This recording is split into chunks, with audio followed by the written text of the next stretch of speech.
ಹಾಗೂ ಜೆಡಿಎಸ್ನ ಜಂಟಿ ಪಾದಯಾತ್ರೆಗೆ ಚಾಲನೆ ಸಿಕ್ಕಿದೆ. ಈ ಮಧ್ಯೆ ಕೇಂದ್ರ ಸಚಿವ ಪ್ರಹ್ಲಾದ್ ಜೋಶಿ ಸರ್ಕಾರದ ವಿರುದ್ಧ ವಾಗ್ದಾಳಿ ನಡೆಸ್ತಾ ಇದ್ದಾರೆ. ಏನ್ ಹೇಳ್ತಾ ಇದ್ದಾರೆ ಕೇಳಿಸ್ಕೊಳ್ಳೋಣ ಬನ್ನಿ. ಪ್ರಯತ್ನವನ್ನ ಮಾಡ್ತಾ ಇದ್ದಾರೆ. ಆದರೆ ಇವತ್ತು ಜನ ಜಾಗೃತಗೊಂಡಿದ್ದಾರೆ.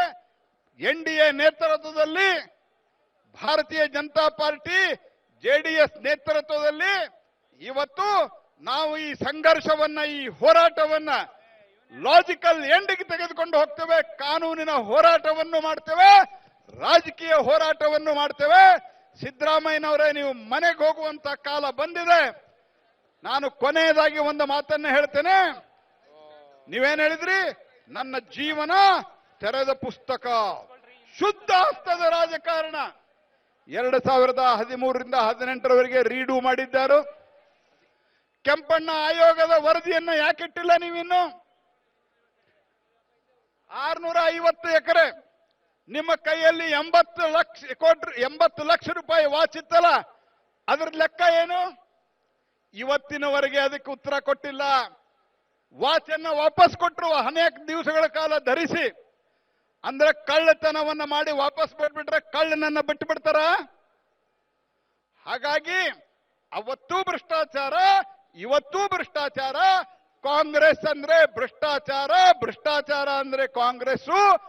ಆ ಒಂದು ಸತತವಾದಂತಹ ಕಾಂಗ್ರೆಸ್ಸಿನ ಪರಂಪರೆಯನ್ನು ಮುಂದುವರಿಸಿ ದೊಡ್ಡ ಪ್ರಮಾಣದಲ್ಲಿ ಭ್ರಷ್ಟಾಚಾರವನ್ನ ಮಾಡಿರುವಂತಹ ಕಾಂಗ್ರೆಸ್ ಪಾರ್ಟಿಯನ್ನ ಮನೆಗೆ ಕಳಿಸಿ ನಾವು ಈ ಒಂದು ಹೋರಾಟವನ್ನ ನಮ್ಮ ರಾಜ್ಯದ ಅಧ್ಯಕ್ಷರು ವಿಜಯೇಂದ್ರ ಅವರು ಮತ್ತು ಜೆಡಿಎಸ್ ರಾಜ್ಯಾಧ್ಯಕ್ಷ ಕೇಂದ್ರ ಮಂತ್ರಿಗಳಾದಂತ ಸನ್ಮಾನ್ಯ ಕುಮಾರಸ್ವಾಮಿ ಅವರ ನೇತೃತ್ವದಲ್ಲಿ ಮತ್ತು ನಮ್ಮ ಇಬ್ಬರು ವಿರೋಧ ಪಕ್ಷದ ನಾಯಕರಾದಂತ ಅಶೋಕ್ ಅವರು, ಚಲವಾದ ನಾರಾಯಣ ಸ್ವಾಮಿ ಅವರ ನೇತೃತ್ವದಲ್ಲಿ ನಾವು ಮುಂದಕ್ಕೆ ಹೋಗ್ತಾ ಇದ್ದೀವಿ. ಈ ಹೋರಾಟವನ್ನ ನಾವೆಲ್ಲರೂ ಕೂಡ ಒಂದು ದಳಕ್ಕೆ ಸೇರಿಸೋಣ ಅನ್ನುವಂತಹ ಮಾತನ್ನ ಹೇಳ್ತಾ ಈ ಹೋರಾಟದ ಯಶಸ್ಸನ್ನ ಕೋರ್ತಾ ನಾನು ಮಾತನ್ನ ಮುಗಿಸ್ತೀನಿ. ನಮಸ್ಕಾರ.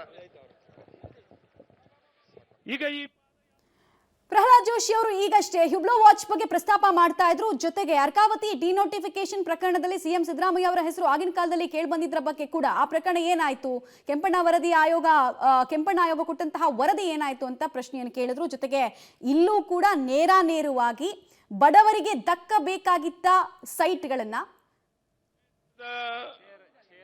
ಪ್ರತಿನಿಧಿಗಳಾಗಿ ಇಲ್ಲಿಗೆ ಆಗಮಿಸಿರುವಂತ ಮಾನ್ಯ ಅಗರ್ವಾಲ್ ಜಿ ಅವರೇ, ನಮ್ಮ ಬಿಜೆಪಿ ಜೆಡಿಎಸ್ಸಿನ ಒಂದು ಹೋರಾಟದಲ್ಲಿ ಮುಂಚೂಣಿಯಲ್ಲಿ ನಿಂತು ನಮ್ಮ ಹೋರಾಟಕ್ಕೆ ಬೆನ್ನೆಲುಬಾಗಿ ನಿಂತಿರುವಂತ ಕೇಂದ್ರದ ಸಚಿವರಾದಂತ ಮಾನ್ಯ ಕುಮಾರಸ್ವಾಮಿ ಅವರೇ, ಈ ಕಾರ್ಯಕ್ರಮದ ನೇತೃತ್ವವನ್ನು ವಹಿಸಿ ಇಷ್ಟು ದೊಡ್ಡ ಪ್ರಮಾಣದಲ್ಲಿ ಕಾರ್ಯಕ್ರಮ ರೂಪಿಸೋದಕ್ಕೆ ಕಾರಣಕರ್ತರಾಗಿರುವಂತ ಬಿಜೆಪಿಯ ರಾಜ್ಯದ ಅಧ್ಯಕ್ಷ ಆದಂತ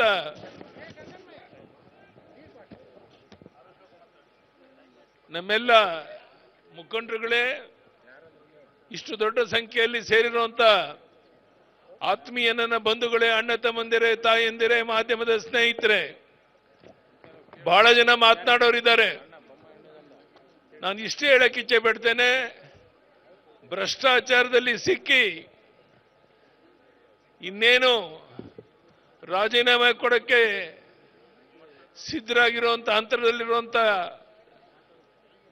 ಮಾನ್ಯ ಹಾಲಿ ಮುಖ್ಯಮಂತ್ರಿಗಳಾದಂತ ಸಿದ್ದರಾಮಯ್ಯನವರು ಗೌರವಯುತವಾಗಿ ನಿಮ್ಮ ಸ್ಥಾನಕ್ಕೆ ರಾಜೀನಾಮೆ ನೀಡಿ ತಾವು ನಿರ್ಗಮಿಸಬೇಕು ಅನ್ನುವಂತ ಉದ್ದೇಶದಿಂದ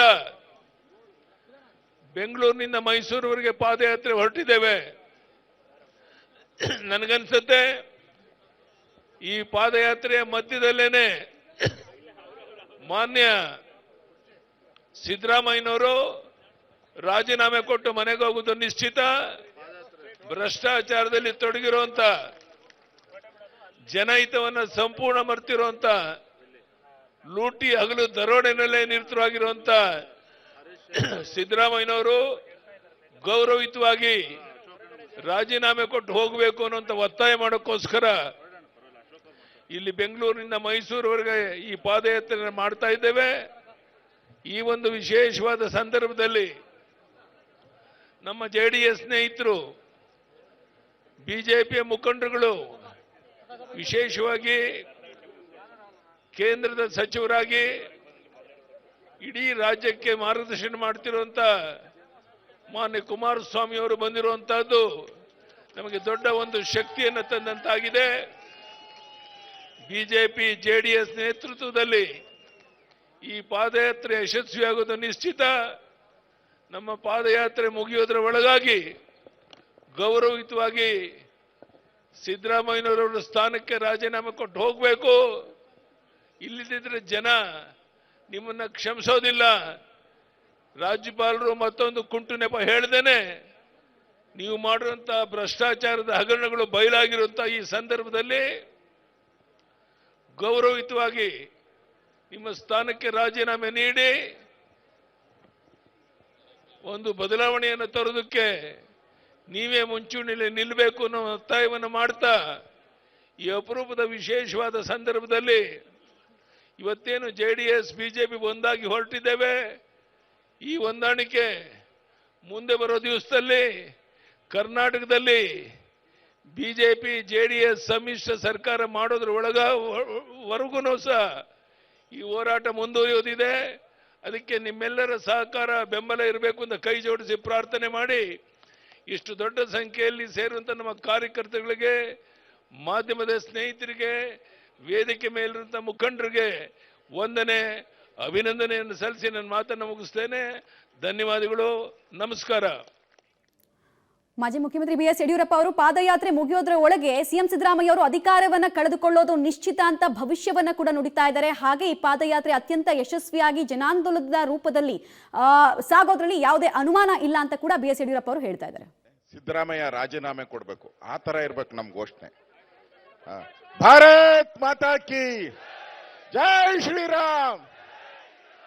ಭ್ರಷ್ಟ ಕಾಂಗ್ರೆಸ್